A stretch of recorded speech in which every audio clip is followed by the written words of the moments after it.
அப்போ என்ன அரசியல் நடக்குது இங்க? சூழ்ச்சிகள் நடந்து கொண்டிருக்கிறது. எதுக்கு நான் இதை சொல்றேன்னா, இந்த சூழ்ச்சியை நீங்கள் புரிந்து கொள்ள வேண்டும். இந்த சூழ்ச்சியை நீங்க புரிந்து கொள்ள வேண்டும். திமுக என்றாலே அது சூழ்ச்சி தான். சூழ்ச்சியான ஒரு கட்சி, அது சூழ்ச்சியான ஒரு இயக்கம். அது இந்த வன்னியர் சமுதாயத்தில் தான் திமுக வளர்ந்தது, வளர்ந்து கொண்டிருக்கிறது, இன்றைக்கு ஆட்சியில் இருக்கிறது. ஆனால் இந்த சமுதாயத்திற்கும் ஒரு துரும்ப கூட கிள்ளி போடல திமுக. சமுதாயத்தின் எதிரி திமுக. திமுக தொடங்கப்பட்டது 1949. இந்தியாவில் நடந்த முதல் தேர்தல் 1952. அந்த தேர்தலில் திமுக போட்டியிடல. 57 இரண்டாவது தேர்தலில் போட்டியிட்டது. அதில் 15 தொகுதிகள் வெற்றி பெற்றது. அந்த 15 தொகுதியிலையும் வட தமிழ்நாட்டில் ஒண்ணு மட்டும்தான், குளித்தலை மட்டும்தான் தெற்கனா அது நடுவில் இருக்கு.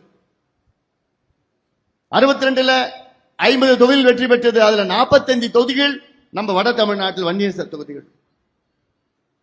67 ஆட்சிக்கு வருகிறார்கள், 138 தொகுதிகள் வருகிறார்கள். அதில் 92 95 தொகுதிகள் நம்ம வன்னியர் தொகுதிகள். இந்த சமுதாயத்தில் தான் ஆட்சிக்கு வந்த திமுக வந்தவுடன் ஒரு வன்னியர் கூட அமைச்சர் கொடுக்கல. அதன் பிறகு இதெல்லாம் பிரச்சனை எல்லாம் வந்ததுதான்.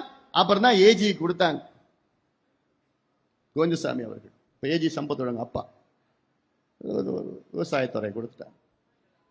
அதன் பிறகு சட்டநாதன் கமிஷனை அமைத்து, நிர்பந்தம் இருந்து சட்டநாதன் கமிஷனை அமைத்து வன்னியர்களுக்கு தனி ஒதுக்கீடு வேண்டும் என்று ஒரு கோரிக்கை வளர்ந்தது, வலுப்பெற்றது.